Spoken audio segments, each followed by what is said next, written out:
Welcome to the Startup Grind.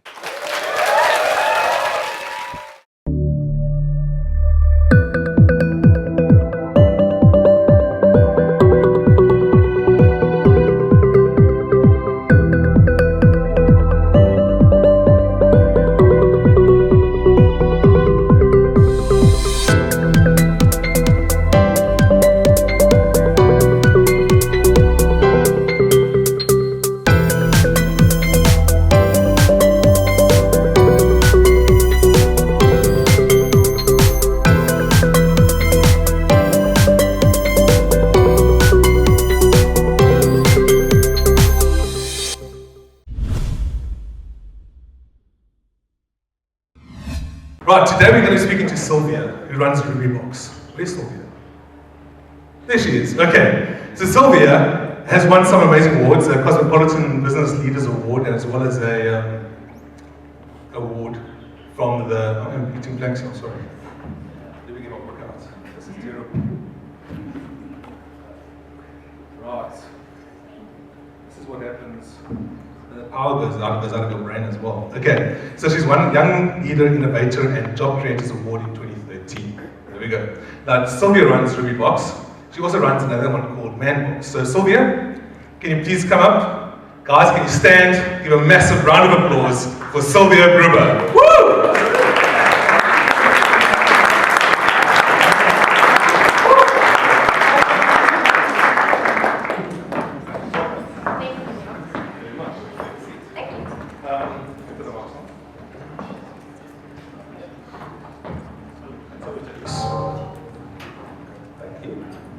There we go. Okay. Sound test. You good? Did everyone hear me? Okay, there we go. Okay, great. Welcome to Startup Grind. And we're going to ask you a few questions about how you started out as your business, how you grew your business, and also where you're from. So we're going to start right from the beginning. Where were you born? Where was I born? I'm from Austria originally, and I was born in a small town called Rubybox. Not a false. In this little town. Only 20,000 people living there, so really small, small little upbringing, like small. 20,000, so does everybody know everybody? Everyone knows everyone. That's brilliant. That's about it. But yeah, I was fortunate enough to travel, like my studies and also corporate career brought me around a bit in Europe, and then I ended up in Cape Town. That was about 6 years ago. And clearly I got stuck. Well, Cape Town's a beautiful place. We've got the beach. But do you miss the snow from Austria? I do miss it. I'm a very passionate skier. Okay. Do you ski or snowboard? I ski. Ski, okay. Not the snowboarding thing. No, I can. You can do both. Okay. No, okay. We just did the ski thing recently, and it was quite scary when you start up. I suppose they start very young. 3 years old, 4 years old, they're already skiing. Exactly. You start walking, then you're put on skis. Like it's and your parents do with you, and off you go. Off you go. It's amazing. And okay, so tell us what happened after Austria. Where did you study? Well, I started studying in Vienna, so moved out of small town into the big city. Actually, for Austria, it's a big city, but it's around about the size of Cape Town. And started studying there, a master's in business.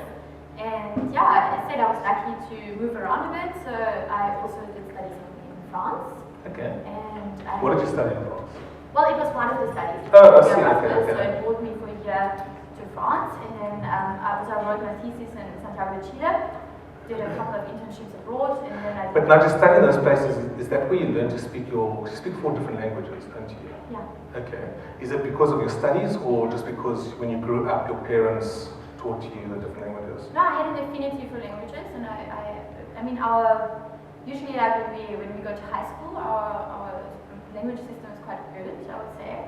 So I had Latin, that didn't really help much, I must say. It's a bit of a dead language, but it helped to learn other languages. So I had Latin, French, English, of course, at school, and Spanish in Chile. Okay, in Chile, okay. And how did it take you to learn those languages? Did you have it because of the basics? Did it take you quite to learn the languages, or did you find that when you got to Chile and you had to learn Spanish and that it was really difficult? I remember actually when I was in high school, and I thought, I speak French actually quite decent, alright. And then I had French business language in Vienna at university, and then I moved to France for a year abroad, and I thought, that's going to be alright, I speak French. Well, that was not the case. You know, when you really speak to proper everyone speaking French at the same time, it's a different story. So I just made a point in socializing with French people, and that makes all the difference. You know, if you actually getting out and actually yourself, speaking. you know, you don't Didn't they laugh at you in the beginning? Must be like, it's totally. They made fun of me all the time, but you know, it's the build a backbone. exactly. Did that help in your business, building a backbone? Because I mean, think- people come with you, oh, what do I do? You want to start what? Yeah. Have you ever had that? And then you're like, you know what, I want to carry on. Yeah, I think it's a common thread. I mean, you have to challenge yourself and do things that are not comfortable, I suppose. And that can't just start when you start your own business. That has to be a thread in your life. Okay. Now tell us about Rubybox. What is Rubybox? So Rubybox, for those of you who don't know it, and that's probably a couple of you, because I see quite a big male audience as well, and we actually target females. So Rubybox is an online platform, and we serve two purposes. So the first purpose is we offer a beauty box subscription, where our female consumers sign up online for a monthly beauty box that costs 169 rand a month. And this beauty box is targeted to their personal beauty profile that they fill in if they're willing to give the data about it. And the beauty about it for most females is it's actually a surprise every month. So there's a lot of comments about it, just like it feels like Christmas every month, for example. So that is the first purpose. But on the other side, the second purpose of the online platform, that it gives our beauty brand partners, such as L'Oreal, Estée Lauder, Elizabeth Arden, etc., the opportunity to sample their latest product launches and to sample their bestsellers to a targeted audience that is willing to pay to receive just product novelties and not just place their samples and trial sizes, but also to use our online platform, not just our website, but also newsletters, social media, to engage with our consumers, who we call Rubies. So it's the double purpose, two very strong revenue streams. That's actually brilliant. So by targeting your, by getting out to your ladies and marketing to them, they give the feedback they like the product, didn't like the product, Exactly. and then It's you also give that market back to research. your partners. That is also market research we also offer, if that is desired. That's really brilliant. Now you also do one for men as well. Yes. Okay. We also, it is a sub-product, Okay. and it's mostly bought by females. Oh really? For their boyfriends or Yes. their And like, they want probably a bit more grooming regime for their men, I don't know, but it's mostly bought by women for their partners. Oh, I see. Okay, so marketing that segment, do you market it differently, or do you know that you're marketing for the ladies for their husbands? Yeah, we have tried both, and we've seen that it's actually better receptive, or it works better for us to market to a female database to sign up for their partners. The partners. Mhm. Okay, that's interesting.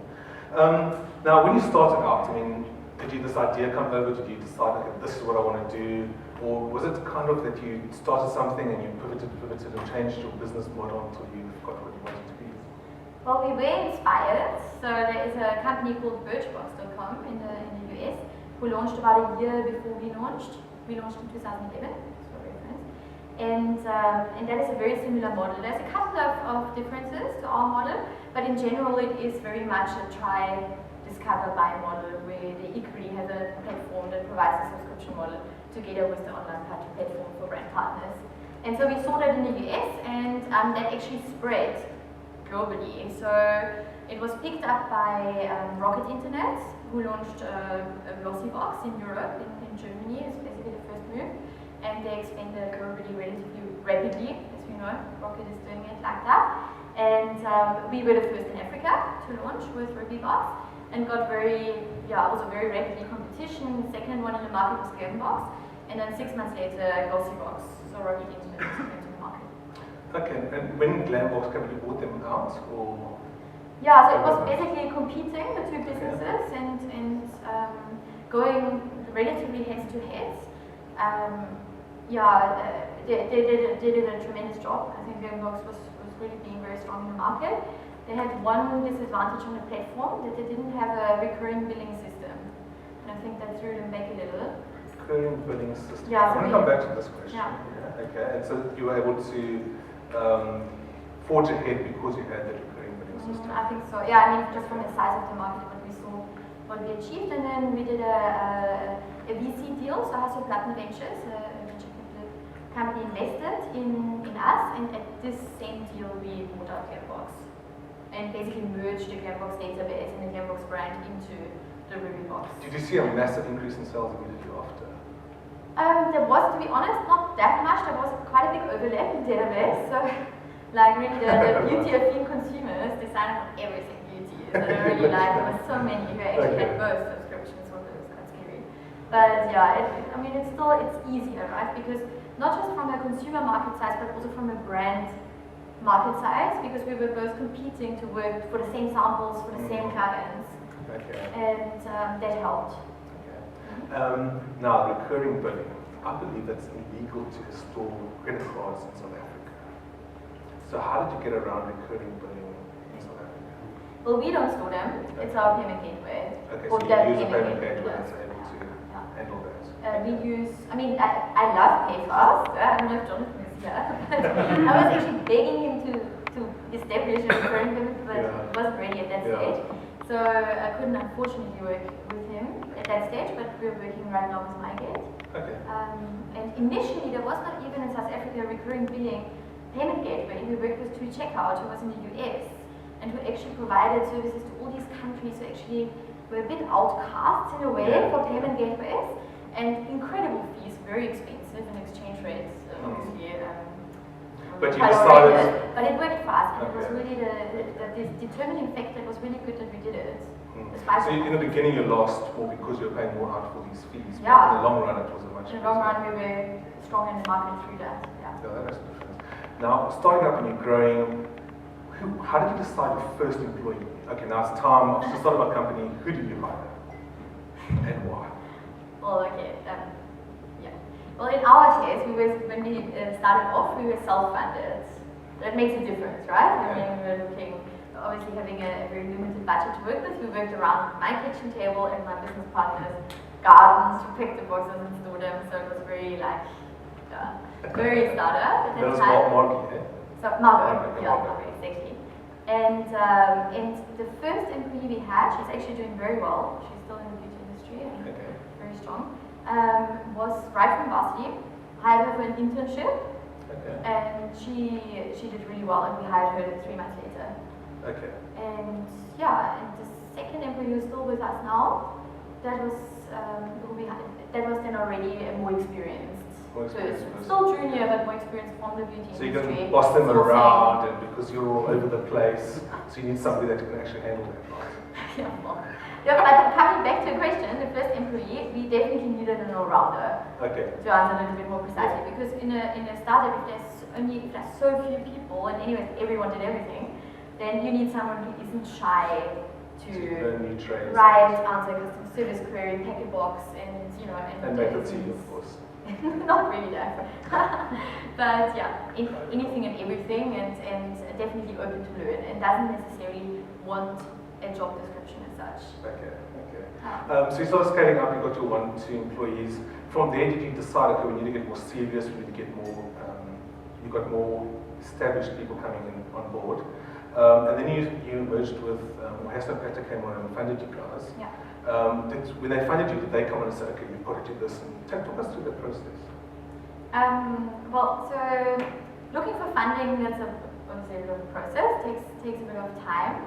And why we did that specifically was because at that time we thought that the subscription commerce had a ceiling, meaning like how many samples are out there to actually source, to fill these thousands and thousands of boxes. So basically we decided, okay, there's a ceiling to subscription commerce. The model is scalable by going into e-commerce, selling full-size products after the trial.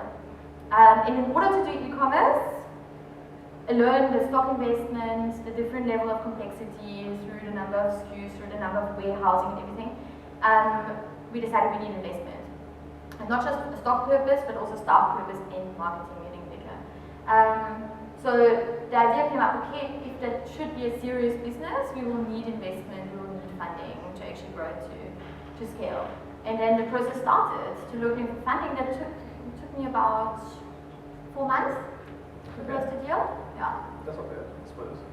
And House of Platinum Ventures got, they had minority stake. And what did it mean? I mean, it was definitely positive in a way that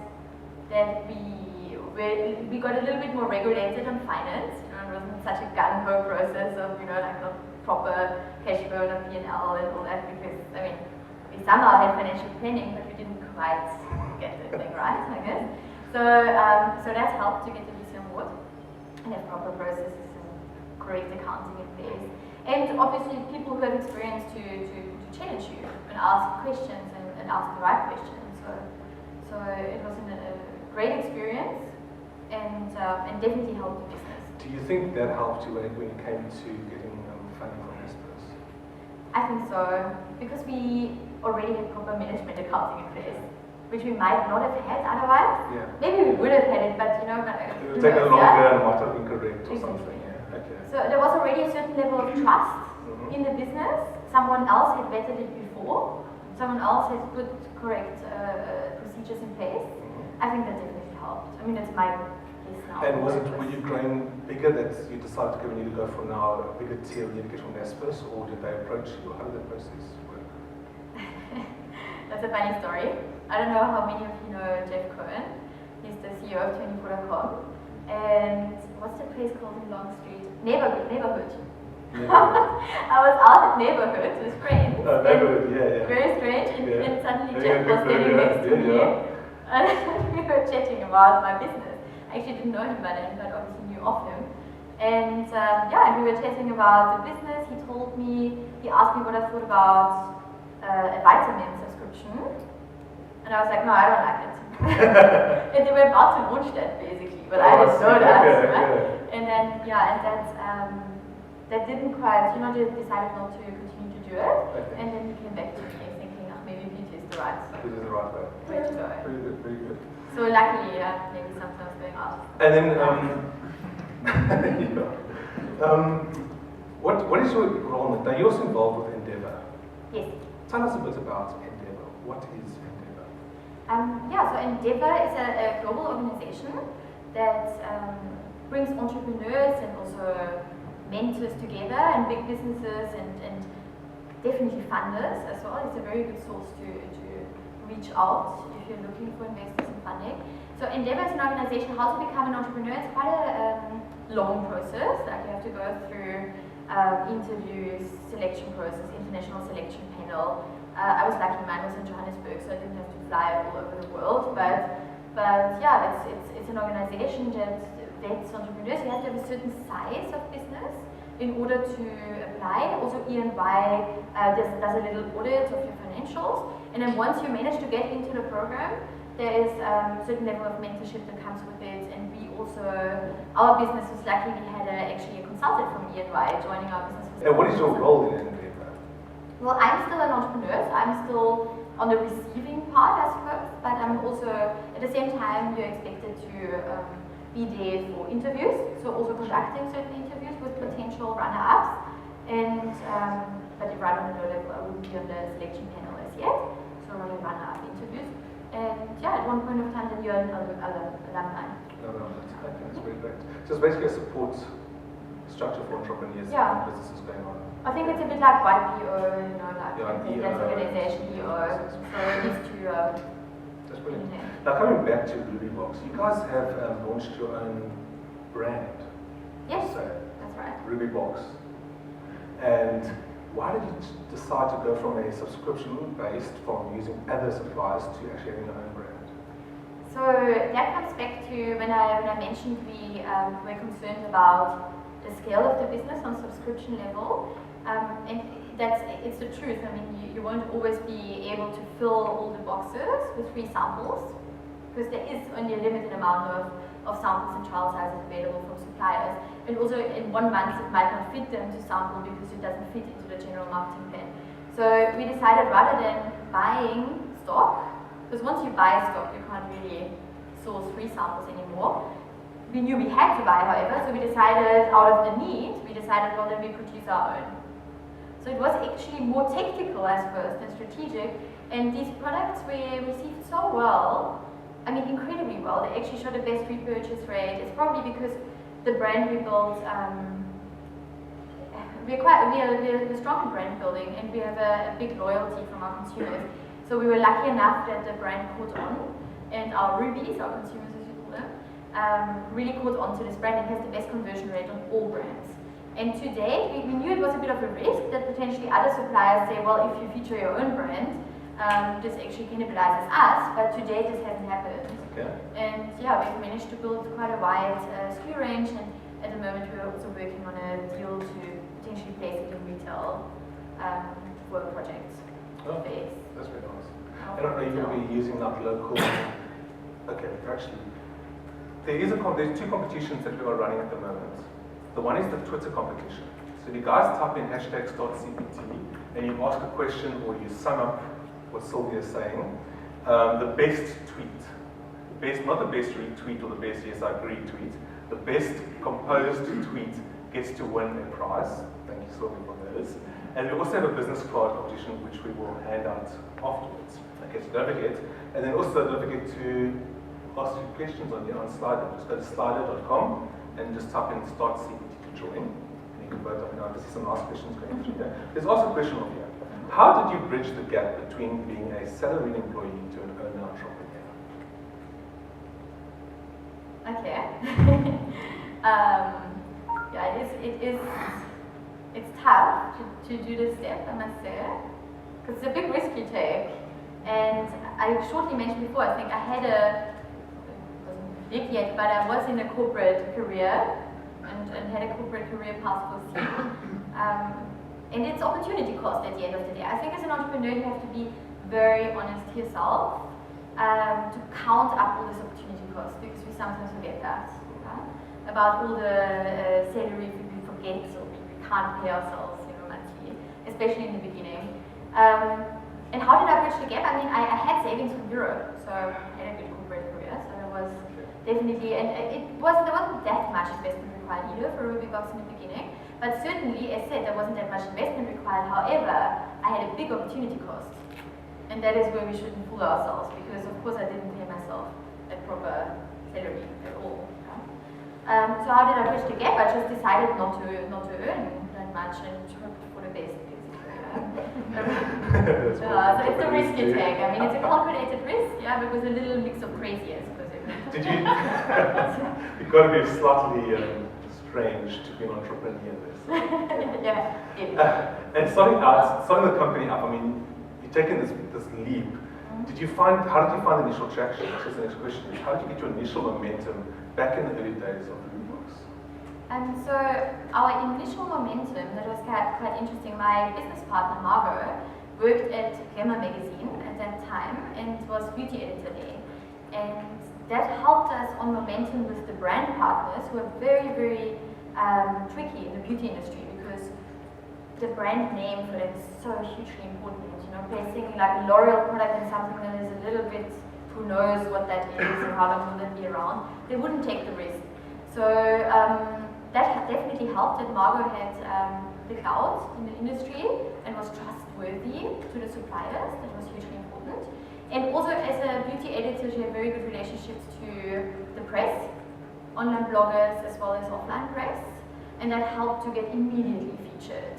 So everyone loved that and caught on. And then beauty also, I mean, and a lot of ladies here in the room will know, it's a very emotional subject and we love beauty. And a lot of ladies here, especially fashion forward and beauty forward, have already heard of Birchbox. And we're basically asking for a model like this. So as soon as we launched, it sort of spiraled. And these initial opinion leaders, we're talking about it, we're referring friends, we're Facebooking about it. So we immediately had traction from all the first movers, basically, and that helped a lot. We invested a little bit in marketing, but as I said, I mean, we were self-funded, it wasn't major. Cape Town has a very, quite an active blogging scene, especially amongst the ladies. Did that help a lot? Yeah, especially in the beginning. Yeah. Definitely, yeah, absolutely. Because as I said, the first movers are reading the blogs and are reading it, and we had them immediately. Do you think it would have worked in Joburg? I don't know how active the scene is there with blogging, but do you think it would have worked in Joburg as well, or would it have just been a bit more tougher to get through? No, we went national immediately. Oh, we went national immediately. Yeah, South Africa wide. Oh, right. I mean, just to give you, I don't know who's in e-commerce, but just to give you a perspective, in the beginning we had over 10% conversion rates, which is unheard of. I mean, that is incredible. That's very good. And that was obviously the first movers, but still, I mean, there was such demand for the products. And do you find that some of the guys actually forget that they just got the subscription, so they just get to keep it going? I mean, going through the tough times, did it affect your business much? Or do you see a lot of people actually, all right, unsubscribe, no longer? How did that affect your business? You mean Through like a lot, 2009, 2010, yeah. well, we launched Oh, that was a stupid question, sorry. Okay. But to answer your question on recurring, that definitely helps because that was what I mentioned with Gamebox, was a bit the downfall because they had to fight every time, or not fight, but remind people every time to sign up again or like to order again. Whilst we just had it a bit easier, you know, I mean, we all know whichever plans we are on, be it gym or whatever, it's such a mission to opt out, right? So it helps to. So you make it difficult for people to opt out. Okay, rule No. number 3. It's not much. Okay, manufacturing and getting these things to all these ladies. People start signing up. You need to make these boxes. How do you make sure you've got enough samples to supply to the ladies? Yeah, so we have forecasting, of course, and proper planning. Which we didn't And which always had to have.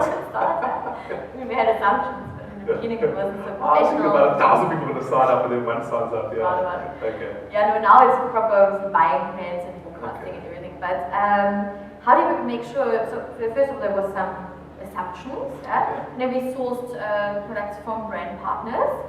And we said, if we don't, okay, give us 1,000. If we don't sample 1,000 this month, we will sample it over 3 months. Okay. Right? Okay. So you talk to them. And you can Yeah, the channels and that stuff.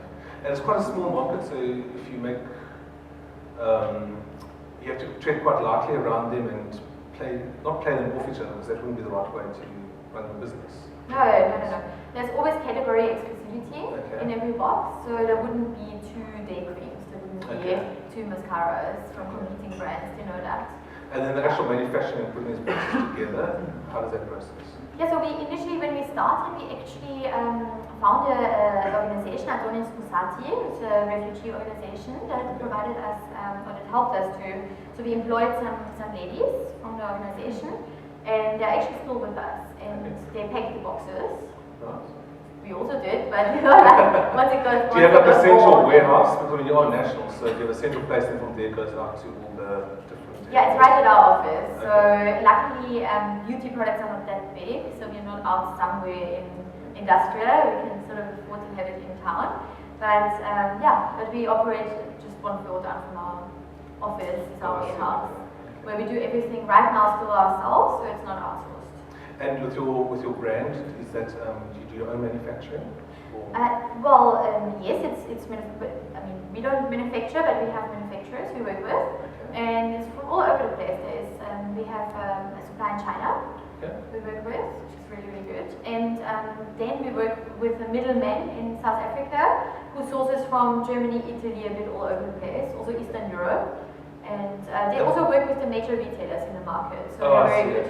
Yeah. And local manufacturers and local companies, how do you, is that like a factor that you guys use in as well? Also some, for fragrance we do local. Okay. Yeah. And then, Chris Lauscher wants to know, what is your view of the delivery courier services in South Africa, and do you think it is a limiting factor in our e-commerce market? I mean, I don't really know. No, I actually do not. In Europe, I started in. Birchbox, for example, worked with the postal service. Not exactly sure if they still do. And that is obviously brilliant because if you sell something for $10 as they do, you have to have the cheapest possible means of getting it to your end consumer. And the postal service in the US works. And Korea and South Africa is for us a very bad factor because it just simply costs a lot. Despite our volumes, and we have really good rates in the market because I know what the other rates are like, it's still very expensive. I mean, if you think about it, the subscription is 169 rand, delivery included. And now delivery takes a major share of that. If you Korea. Now we also had postal service on offer, and that majorly hit us when the strikes happened. Yeah. It was a disaster, absolute disaster. We were getting lost. I mean, and ultimately, awful. So we had to convert all these people to courier services, again increasing our cost of obviously. What's my opinion on? Did you increase the costs of what the people were paying, or did you just have to suck up? Yeah. That was quite hard. And what's my view on careers? It's a very competitive marketplace, and definitely careers are waking up to that. I think a couple of them are starting to understand the needs of e-commerce. However, there's still a lot to do. I think the technical side is still, a lot needs to happen. The integration side of things is still a little bit big, but a lot of them who are good are unfortunately the most expensive ones. Pay for what you get, right? Yeah. Yeah. Okay. Anonymous says here, where do you make more revenue from? Users or manufacturers? So users is still definitely our biggest source of revenue. However, the profit margin looks very different. And from brand partners, so the likes of L'Oreal, etc., who pays for the advertising revenue, that is a very profitable business. And I think that is a very interesting business to be in, because right now it's about 5% of marketing budget from the likes of Unilever, P&G, L'Oreal that goes into online, and it will grow.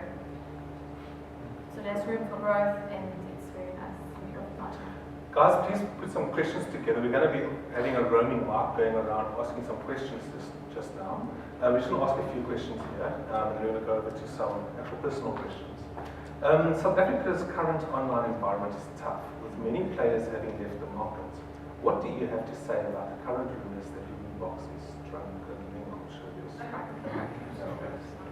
Yeah, the online environment is tough. Tough is maybe the wrong word. It's small. It's not very attractive to the big players. And that's the reality. Yeah?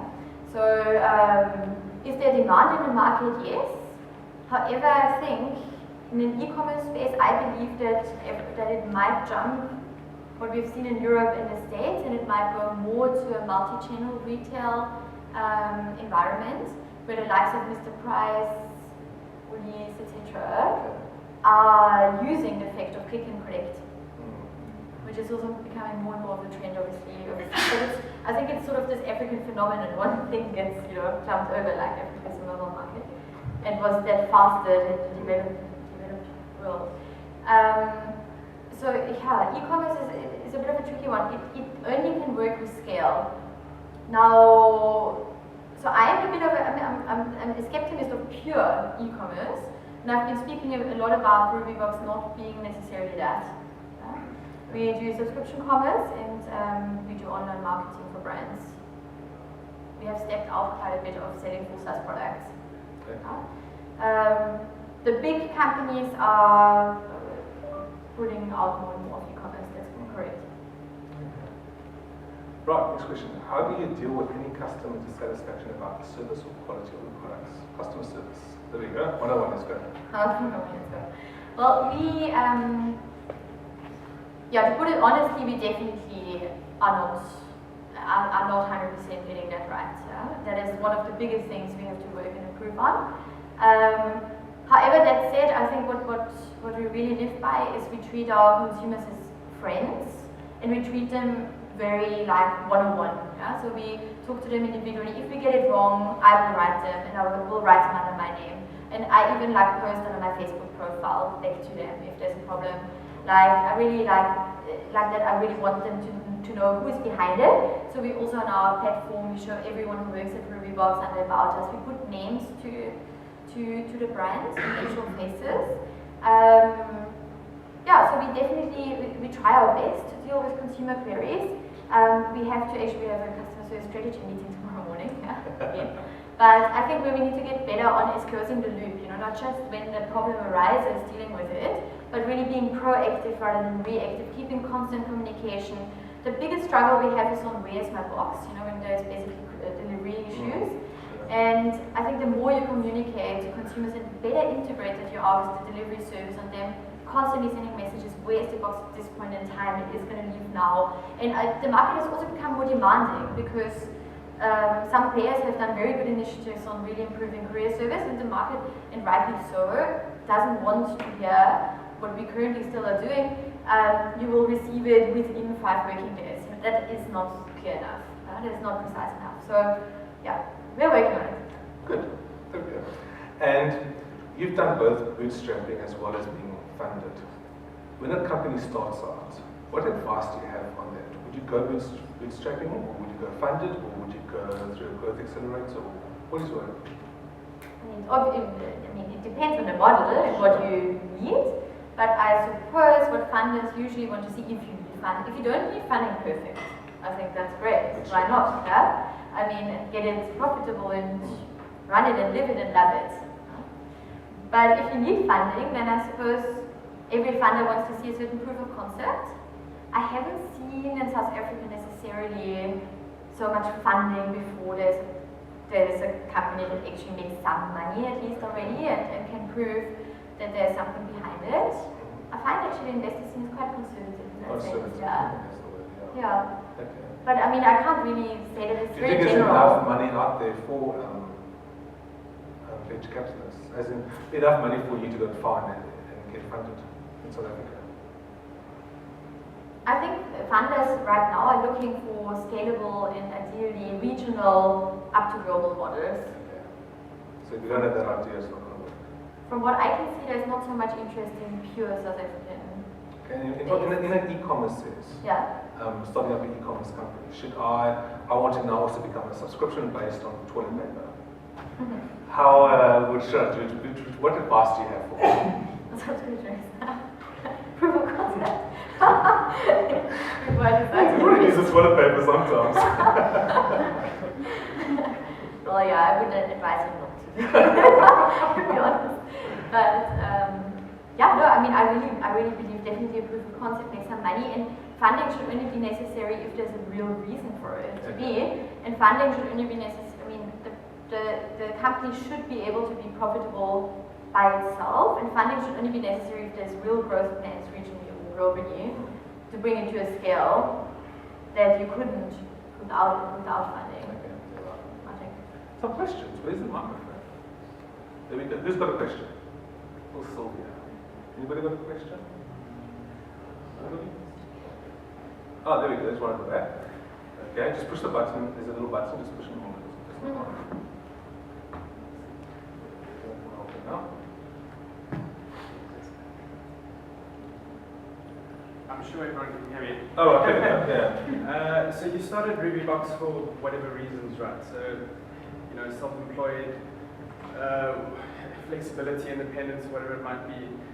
Is it all that you dream to be where you are now, say 4 or 5 years later? And are you still having fun? Thanks. Yeah, definitely have fun. Definitely. HR and finance, basically, administrative purposes as well. We stayed, however, in our building, so we did not move. We also kept the platform control, so the tech we actually kept in-house, which was more due also to resources.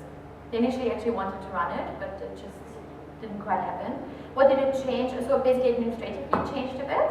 And then what did it bring as a change for us? Definitely a lot of marketing exposure. So we were very lucky that we got a lot of access to the 24.com platforms to be featured on. And also we got featured on DSTV, so that was awesome. So TV advertising, wow. which is great. Yeah. Yeah, so from a marketing perspective, was awesome what it provided.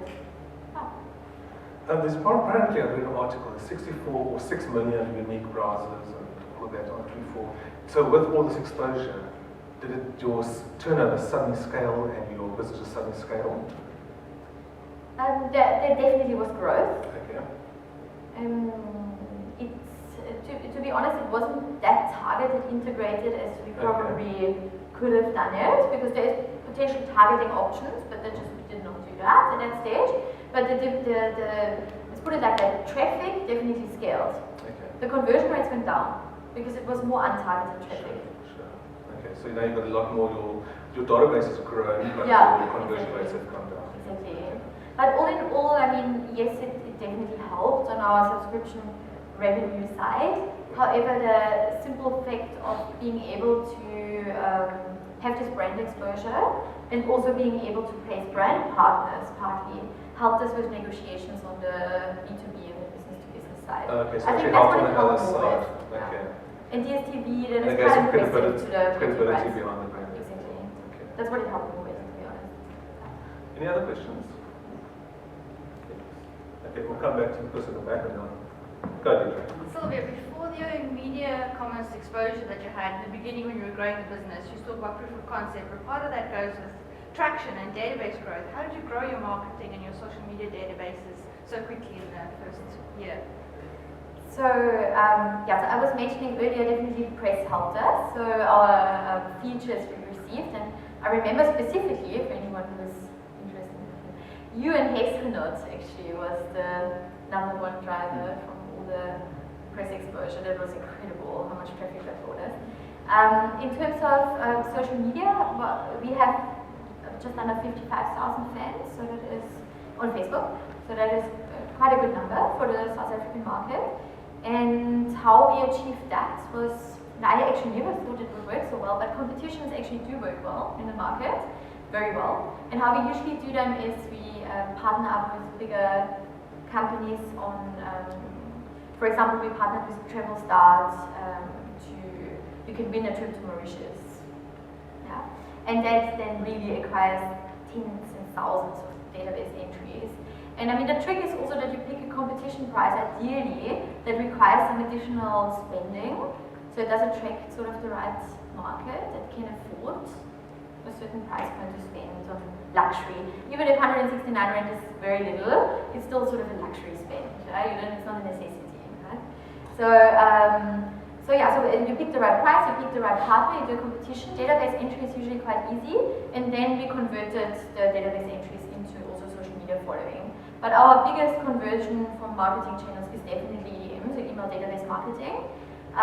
But the social media presence is very important. Again, it's also very important for simple brand presence, and in our case, for dealings with our brand partners, very important to have the right size audience. But yeah, to answer your question, initially editorials, thereafter a lot of competitions, and really working with brand partners, because if you don't have the money to buy the marketing and the traffic, you have to do clever corporations. And we were lucky to really find great partners in the market. Thank you. The lady with the green, there we go, yes. I just want to know, in terms of your target market, if it, I assume it's quite a niche market, and then we all know that South Africa is quite diverse, culturally quite diverse, all that. How niche is it? Who is your major target market really in terms of your loyal customers? And then also in terms of the brands that they experience and they feed back to you, is it mostly your global brands, or that get the highest ratings, or how do they fare? Is the South African brands in there as well? So our target market is 25 to 40 years old, really equally split, 25, 30, 30, 35, 35, 40, very equal base.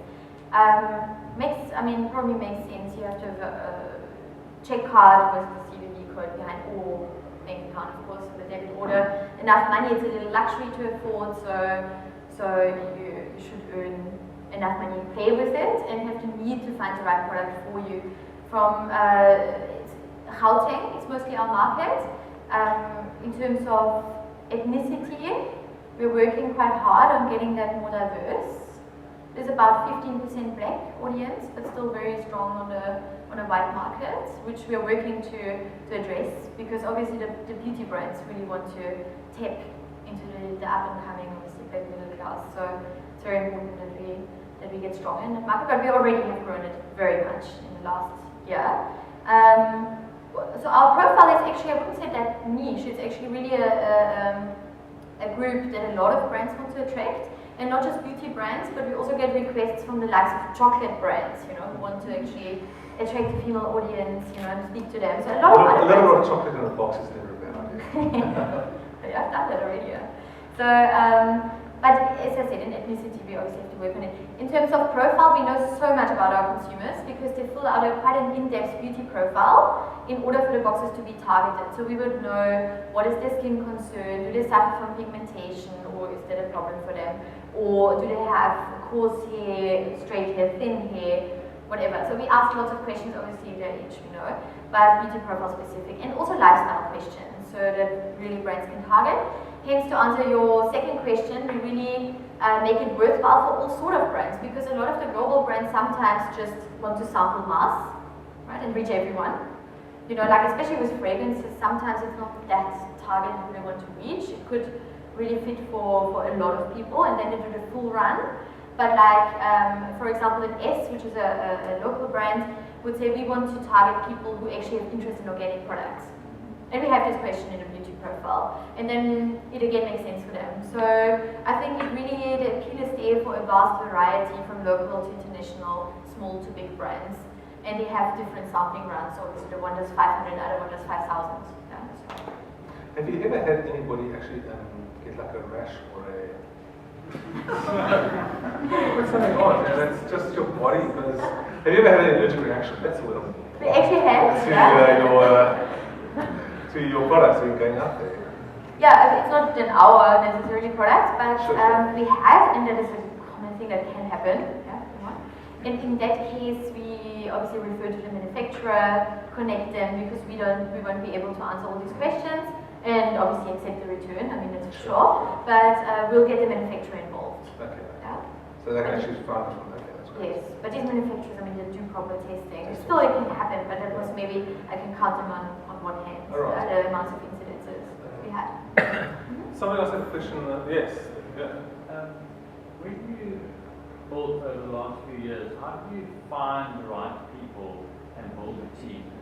Typically, the team performance and getting the right people, and the platform is the easier part typically. It's getting the right people, getting the right marketing, building the partnerships. How did you find that as you went through the process? Easier? And did you build large in your own network, or did you have to kind of really work at building a network? Yeah, the most difficult thing was to get an in-house developer. that required a lot of hard work, actually. Well, we had, and he's awesome, but now tamed, I would say, because he was sort of like wild, like operating from some sort of cellar, and always only at midnight, and I had to be online to obviously deal with him. So somehow I managed to rope him in, which was the biggest achievement in terms of team. Yeah? And initially when he started, it was like... Does he get your mailbox now? He's totally integrated now, but in the beginning when he started, I remember we all had a certain time when we started from 8:30. He just rocked up at 10, Oh, so it's developers do. But it's not quite acceptable if everyone else is there. But I couldn't just say that to him, because he needed to be really touched with, how do you say, ghosts, very... It took me a while, so I think the integration process. Oh, okay, great. This comment has come back on. Okay. That's my biggest achievement in terms of getting really, and also the way he's integrated now and how he's loving it actually is very cool. But that was the hardest thing. Online marketing, there's also very scarce resources in South Africa. So my marketing manager, who's focused on online, is Polish. So I got her from Rocket Internet. But she's very creative at the same time. So And did she work on your competitor overseas? Or? No, she was... There goes the power here.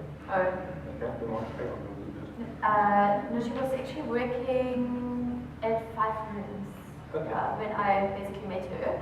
She was freelancing, and then she really liked what we did and loved beauty and liked our approach a bit more, which was less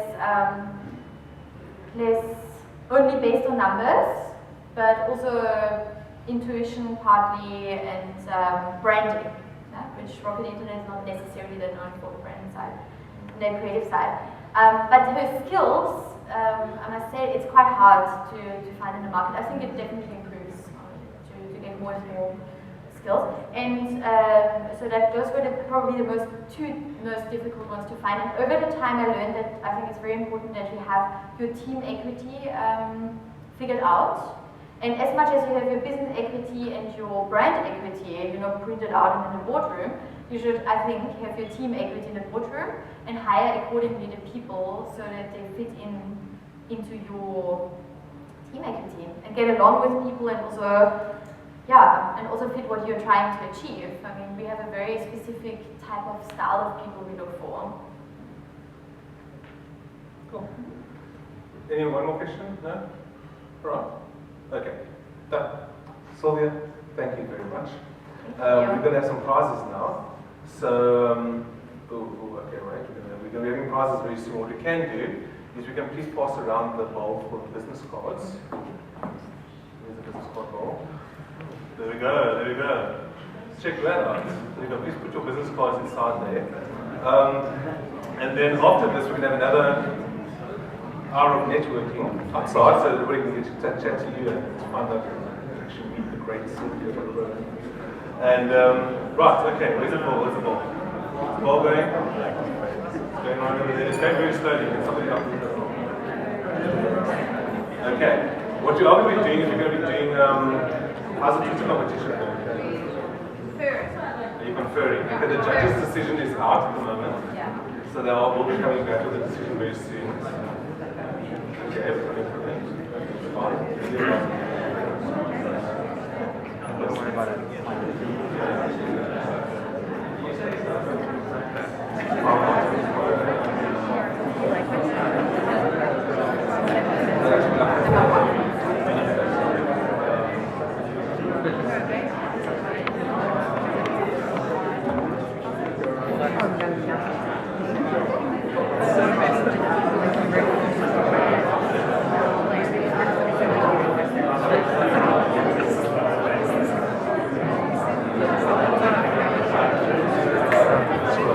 Okay, so while this is going on, testing 1, 2.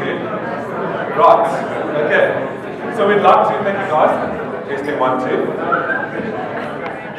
Okay, we'd like to say thank you very much to our sponsors, okay. We've got Pay Fast, one of our major platinum sponsors. They came on right from the beginning and their support has been absolutely incredible. Code Like Clockwork, you met the guys as you came into the door, doing an amazing job helping us with the whole story. And then Townhouse, this venue, they had some generators going, so at least we did have some power.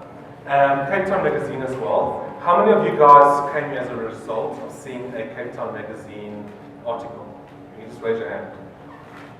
Okay. And then, normally it's about 20 people, so, okay. Wonder Woman Media is not here today. And then surgeries. We saw some nice surgeries outside as well, so thank you to them for their sponsorship. Okay, is the ball ready? Are the judges ready? Oh, good. Ladies, come now. Okay, so somebody gets to win a nice prize. Sylvia, did you come on this? Yes. Show the card. Okay. Very good. I'm the very fairy. Alright. Can I read it out? Read it out. Oh wow, okay. It actually doesn't have a name. But it's hashtag we are made. And we are made. And it's hello@made.co.za. You know that? Made.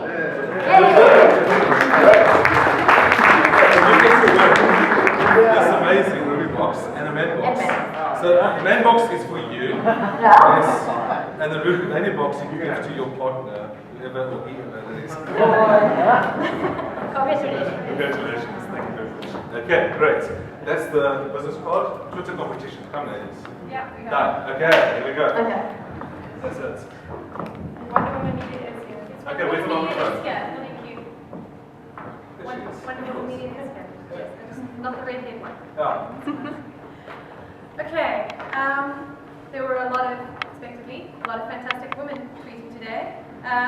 Also, one man that deserves mention gave us quite a laugh.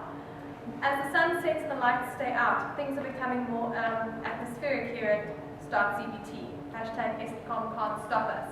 Anything will ever keep us from hearing a great entrepreneur. Thank you There very you much. go. Thank you. Another one that came through was from @Leader Rabbit that we really liked. It said the Rubybox story makes me think of my own journey with Hello Pretty. Started as an intern and never left. It's always nice that we can identify with a great entrepreneur. Okay. But the one tweeter that really stuck out for us tonight was from, Is this the winning tweet? this is the winning one, yes. Okay. From @Curia, and I believe it was Annalise who was tweeting. Yes. Two from her that we really liked this evening were here, self-funded, low salary, high opportunity cost, and whole lot of guts. How Sylvia Gruber started Rubybox successfully. And the other one for her that we just loved was Sylvia is such a go-getter, superb inspiration for entrepreneurs and especially female entrepreneurs out there. Hashtag girl power. I think it's so important for women to have great role models. Cool.